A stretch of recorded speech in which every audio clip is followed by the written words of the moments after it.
I met Vertigo Films, who produced and distribute Monsters, through my agent. Basically said, I just really wanted to pick up a camera and go make a movie. That's what I wanted to do. And they were like, you really got to talk to Vertigo Films because they're just like you. They don't mess around. They don't really develop ideas. They literally just green light them and then go make them. And so yeah, I kind of, I went and met James, and he sort of was so positive about making this film based on the short little spiel I gave him and some work that I didn't believe him. I thought he was just lying. I thought, everyone says this. Everyone says they're going to make a movie. Everyone thinks it's going to happen. It never does. And then, so out of like paranoia, I was nearly not going to do it. And he said, look, just write on a piece of paper the date you want to start filming, and I promise you'll be filming on that day. And so I kind of just out of fear just wrote 3 months away to make sure it, at least in 3 months I'll know if it's a lie or not.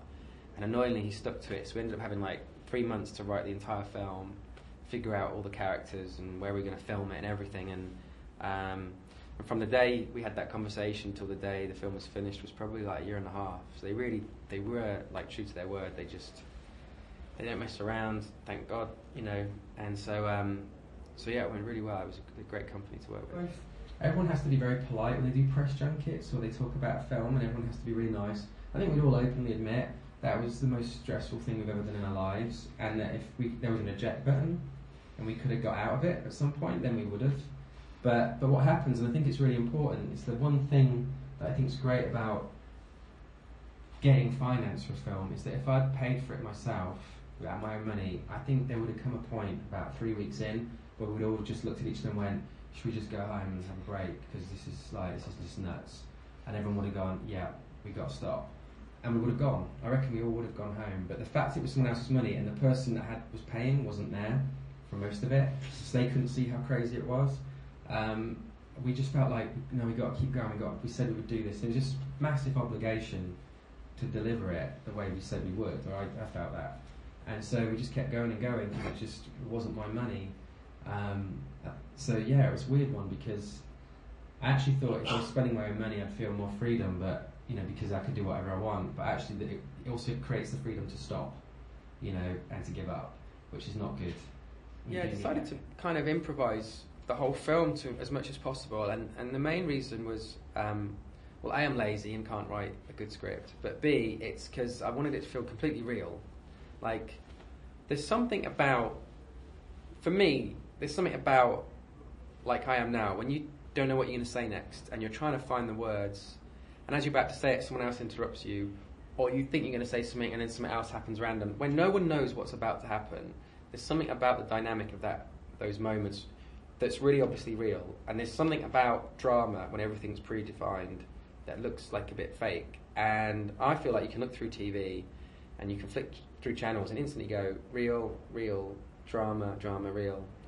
And so for me it was like, I wanted them, when they hit our film, in terms of the performances, they think, oh, real, no, maybe drama, no, maybe real.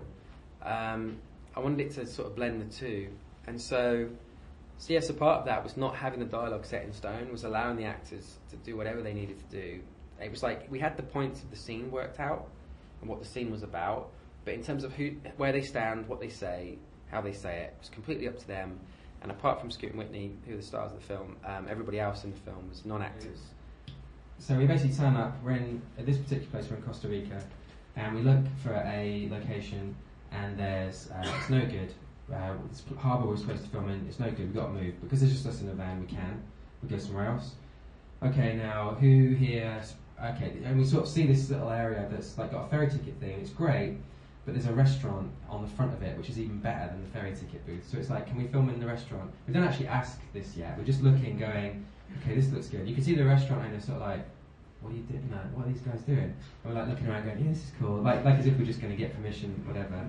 And then it's like, okay, so who speaks English? And they point out this guy who's in a taxi driver, and it was like, no, he looks too young. Who else? And they're like, well, the guy that runs the cafe over the road, he used to live in America. So we go over there, and this guy looked like he was from Spaghetti Western.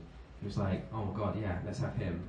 And then we talked to him, saying, look, we're making a film, do you mind being in it? And this was true, every single person pretty much in the film, apart from Scoot and Whitney, are people we just bumped into.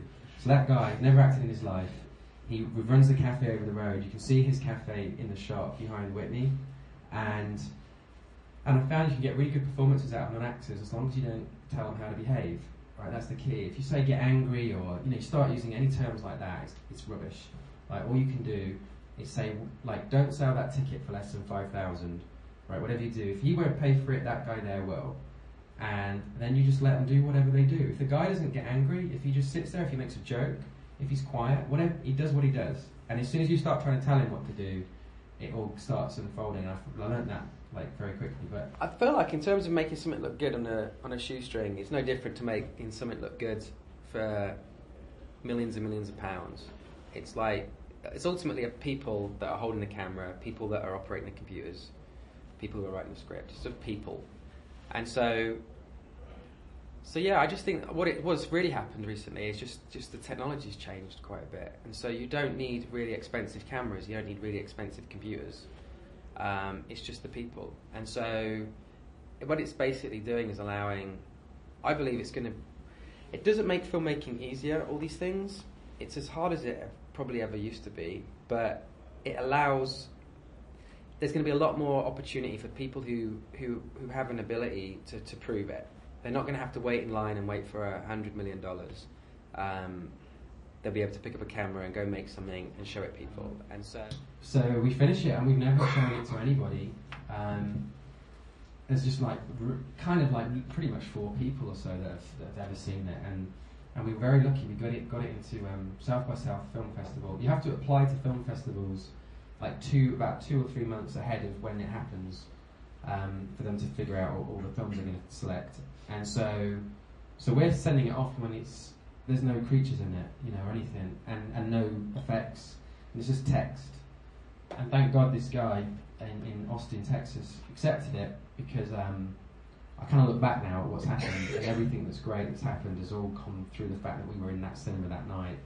And if we weren't, it would be completely different. I've been very lucky. When you have a film released that blips on the radar of Hollywood, then you get invited over, and so you do that little meet and greet thing with a lot of people, and it's kind of a dream come true. You go into a major studio with your little badge, and something I've always dreamed of when I was a kid, and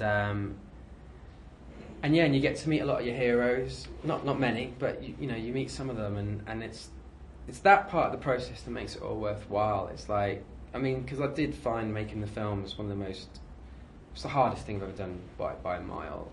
It's really hard making a film, and I've since found out it's nearly as hard promoting a film as well and distributing it. But I was very, very lucky. We managed to get US distribution after showing it at South by Southwest.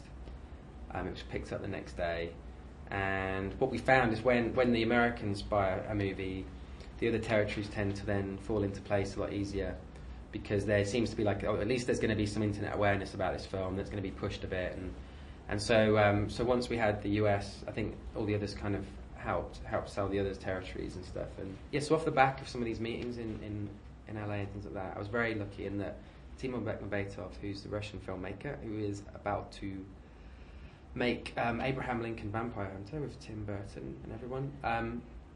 He is basically very kindly financing for me to develop my next film, which is a science fiction film, and we're saying very little about it, but the kind of very bland tagline is a epic human story set in a futuristic world without humanity.